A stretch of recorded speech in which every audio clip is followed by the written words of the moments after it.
But you've got to take the positives from tonight. Played some good football at times. I thought they were the better side, and for me, got the goal that they deserved.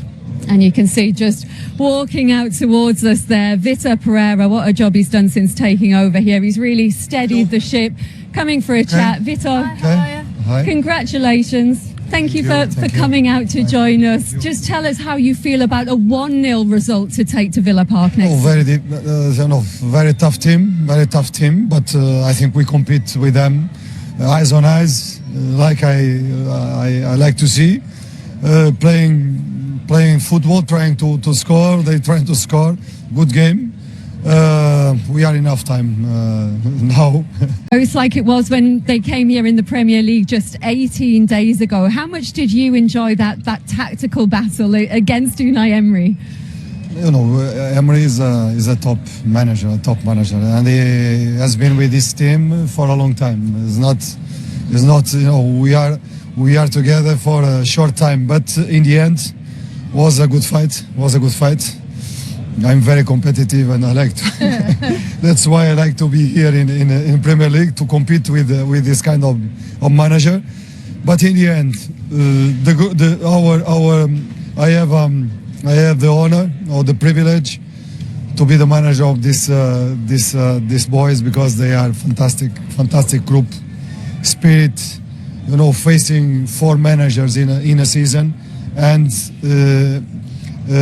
finishing in this level, competing in this level, together with united with the true spirit of a team and quality. And this is an honor for me. Vitor, you spoke about the belief in the squad and some disappointments with some injuries and the bits and pieces that you've had to deal with. But the players that have come in have been excellent, and they've stepped onto the pitch tonight and they've stuck the chests out and got on with it. How proud are you of that? I said before, we changed the players, but we keep the spirit. We will keep the spirit. We will keep the mentality to try to win the games. And the supporters, again, fantastic. They help us a lot. Next week, a big battle, But our championship.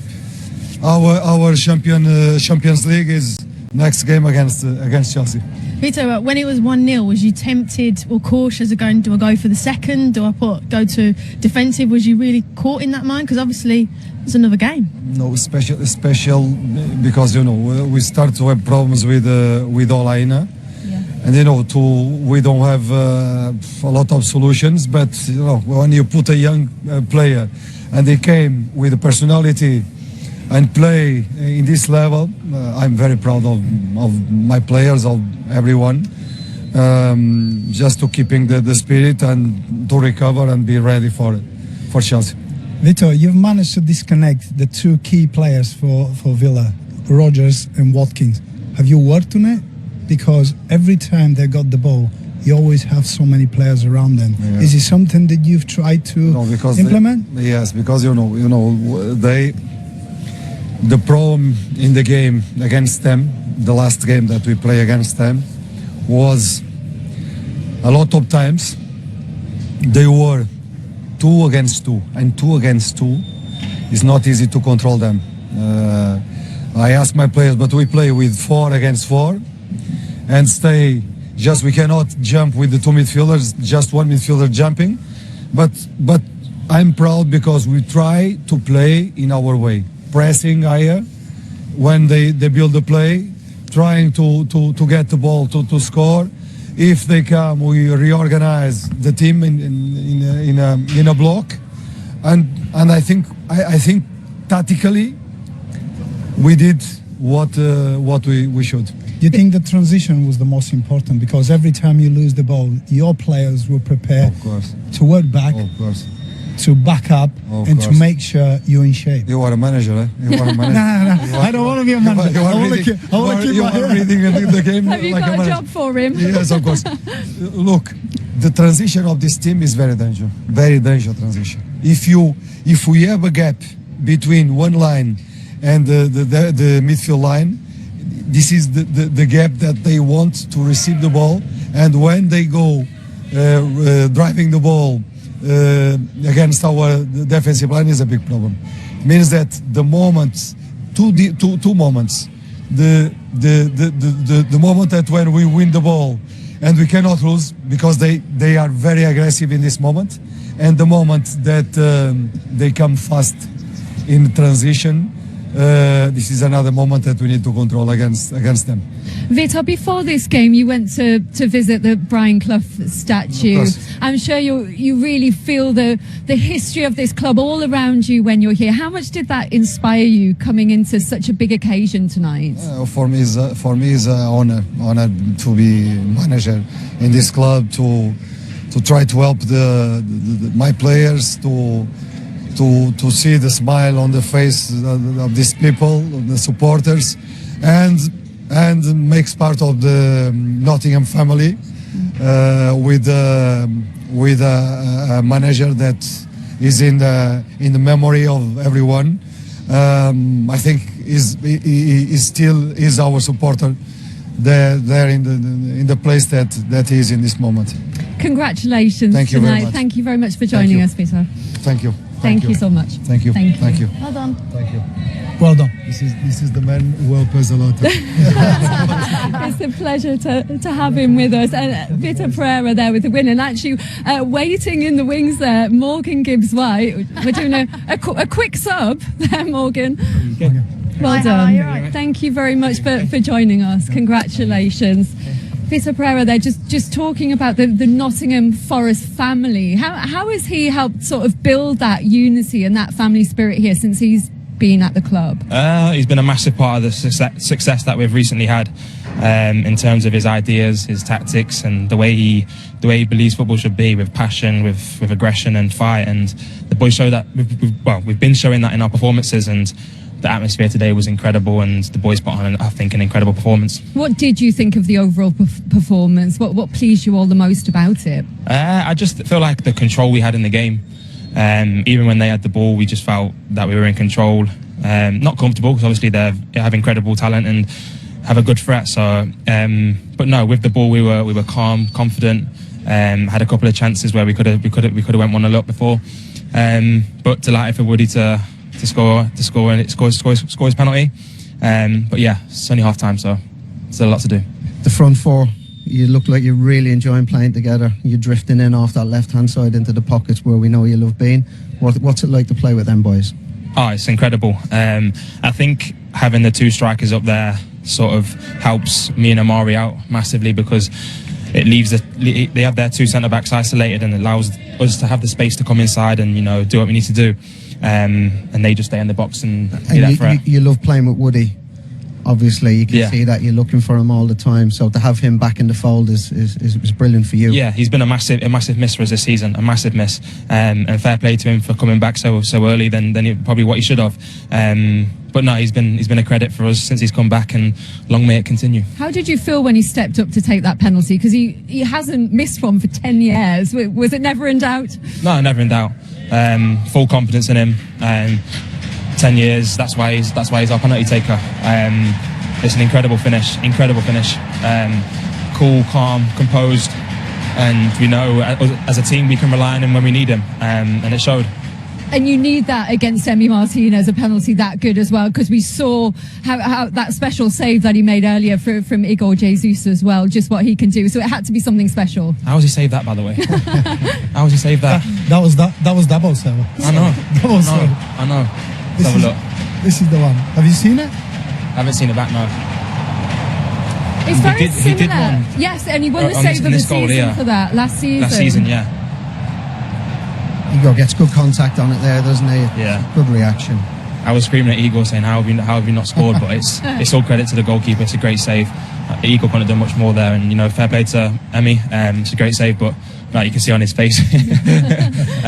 But yeah, an all-round incredible performance from the boys. Really happy, but like I said before, it's only half time and we've still got work to do. Morgan, what's the manager done for you since he's come in, for the team and for you personally in your form? Just giving me the belief and the confidence that I needed to step up. There's been a lot of pressure on us recently, with big games coming up, and he said that we have to enjoy having the pressure on our shoulders, and I feel like we've shown that in abundance. But no, he's given me that freedom to just go and enjoy football, play with a smile on your face. But to play for the badge as well, because it means everything, and you can tell after tonight how much it means to the fans. Do you think that change of position, that little change, when not many people understand how huge is that change, do you feel more responsibility because you have to create more, you have to be in different position, you have to be different in certain moments? Do you think you're growing as a player playing that position and giving that freedom? It's almost a similar position to what I'm used to. It's just obviously on the starting lineup, it just looks like I'm out on the left. It's a similar position to what I'm used to, because he gives me the freedom to go inside, to go and do what I need to do inside, but also have the discipline to, when we're defending, is have discipline and stay inside and play on the left. But no, I've enjoyed playing it out there. And we'll see how it goes. Sorry, before you can think about the second leg, you've got a massive game against Chelsea. But is it going to be weird that on Sunday, before that second leg, you're actually going to have to cheer Villa on against Spurs? Yeah, that's just the situation we're in right now, and it's our fault we're in that situation. So obviously we're going to be watching the games over the weekend and see what the outcome is. But like I said, we can only control what we can control, and that's on Monday against Chelsea. One step closer to Istanbul. Congratulations on the win tonight, and thanks for coming out to join us. Thanks, appreciate it. Guys. Cheers, Morgan. Thanks. Thank you. Yeah, they've got that Monday night game before the second leg as well. So Villa are going to have that extra day as well, Andy. That Villa Spurs game live on TNT Sports as well on Sunday evening. Is that going to be a factor, do you think? I think when the adrenaline kicks in and you get into that second leg semi-final, I think you'd be okay. You probably get an extra day on this end because Forest played on Friday night, so you get that little bit of extra energy maybe tonight. I don't think it'll play too much of a difference.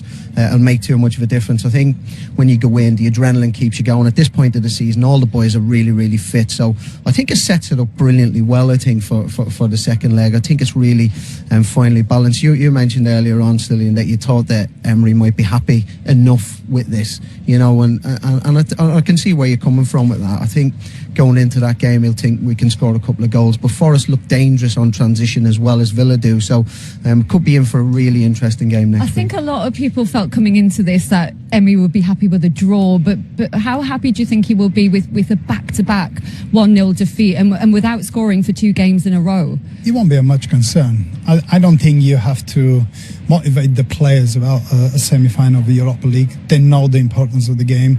It's only a small margin that Nottingham Forest got before they got to Villa Park, and Villa Park is a hostile place. The fans will be expecting a win, the players will be ready, and their home form has been really, really good. The way the Forest always felt tonight, they've been playing really well home, they've been playing well in this ground, and they felt that, and you can see that why they've enjoyed it.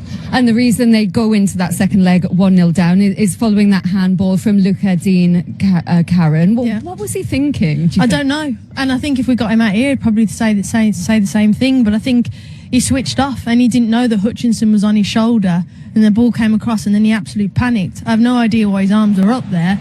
But this is obviously now Gibbs White there, and I think he doesn't see him, and then at the corner of her eye he does, and then he puts his hand up. I have no idea why he has. For me, the ball is in. We've all said that, and there's no question that that's a handball and that's a penalty. But madness. I think he's very casual there. He's almost thinking, right, well, the ball's gone. And fair play to Amari Hutchinson, he hasn't given up on it. But for me, the defendants, you can take a chance at that back post when you've got somebody in, and you know you want to shepherd it out. But yeah, you get caught when you do that. When do you get your hands up there? Only when you're not happy with the referee. That's where you get it there. It was a really, really strange decision. I can't explain it, but fair play to Morgan. You know what? Trying to follow that ball. That ball was going out, and he actually went for it. And you know what? Getting it back there, it was perfect. And then Chris Wood, he's scored his last 25 penalties for club and country. You can't really overstate just how important, how big it's been for Forest to have him back fit, Andy. Yeah, huge. I mean, you see the contact that he gets from this. Even with Martinez, big goalkeeper, going the right way, he can't get anywhere near it. I've seen Chris practice these penalties time after time again, and he always gets good contacts on them, which makes it very difficult then for keepers, even if they go the right way. So incredible, I suppose, composure to step up there when the atmosphere is going at that, and to just put it away the way he did, and the place went. I think right. as well, given the time that he's been out injured, in such, if you've been firing all season and the confidence to do that, he's only been back, was that his first full 90, I think, possibly, or he's played 4 games or something like that combined. To do that is a big moment. That. And look, you hear Morgan talking about him. That was the reason why I asked Morgan the question, because he was, Morgan was itching to get him back, because he's a real focal point. The way he helps everybody else. Yeah, he does. He brings people into play, moves in behind, he bumps defenders, so he always makes it difficult, and you always think he's a goal threat. A big penalty from Chris Wood.